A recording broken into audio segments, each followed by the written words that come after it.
प्रेमियों, जब इस तरीका की बात होती है, बाबा मोहन राम उसके सारे दुखड़े मेट देता है, तो दुखिया अपने मन में सोचने लगती है कि अगर पड़ोसन भी जारी है, आज मेरे को भी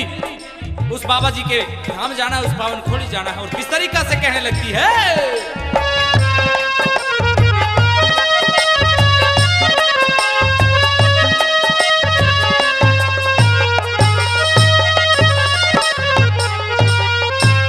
हेरे खोड़ी के सरदार आज तेरे दर्शन करने आ रही, हेरे बाबा मोहन राम आज तो है ये दर्शन करने आ रही, हेरे रे बाबा मोहन राम आज तो है ये दर्शन करने आ रही, हेरे रे खोड़ी के सरदार आज तेरे रे दर्शन करने आ रही,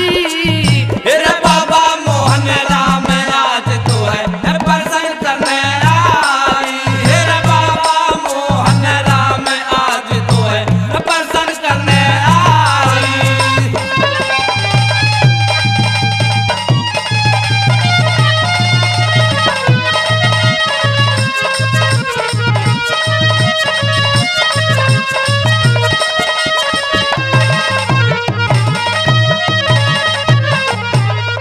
रे काली खोड़ी रे काली खोड़ी महिमा प्यारी दूर दूर से दुनिया आ रही, काली खोड़ी महिमा प्यारी दूर दूर से दुनिया आ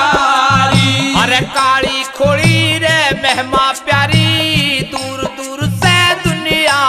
रही, रे रोशन जोत जड़े मंदिर में, रे रोशन जोत जड़े मंदिर में, लाल ध्वजा लहरा रही, रे बाबा मोहन राम आज तो है दर्शन करने आ रही, हेरे बाबा मोहन राम आज तो है दर्शन करने आ रही।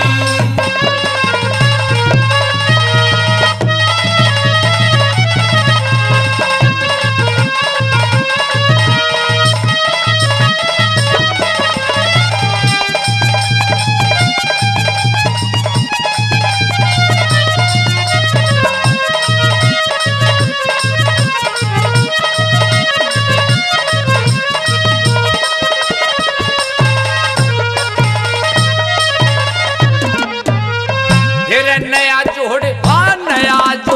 कूलर की छाया, बाबा जी तने रास रचाया, नया जोड़ कूलर की छाया,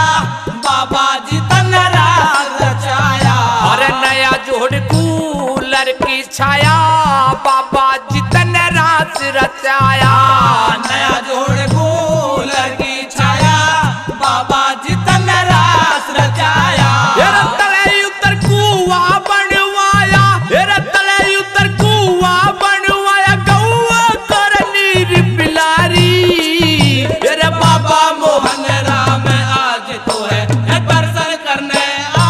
रही, हेरे बाबा मोहन राम आज तो है दर्शन करने आ रही।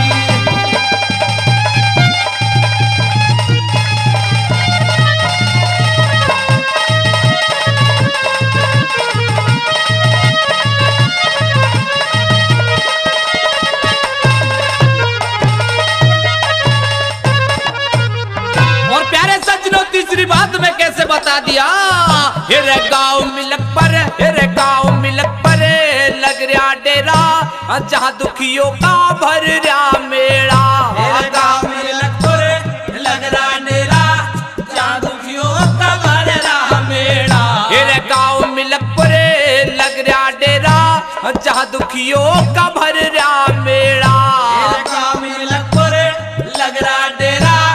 जहाँ दुखियों का भर रहा मेला, हेरे नेत्रा में है गुरु हमारा, हेरे नेत्रा में है गुरु हमारा, वो काटे सब बीमारी,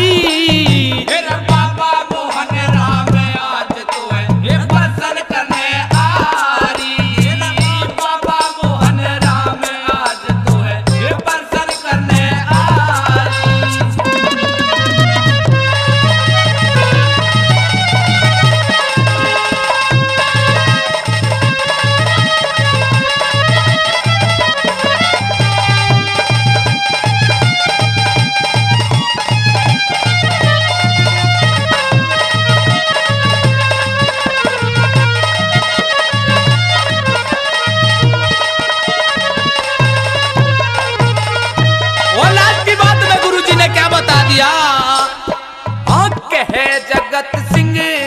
कहे जगत सिंह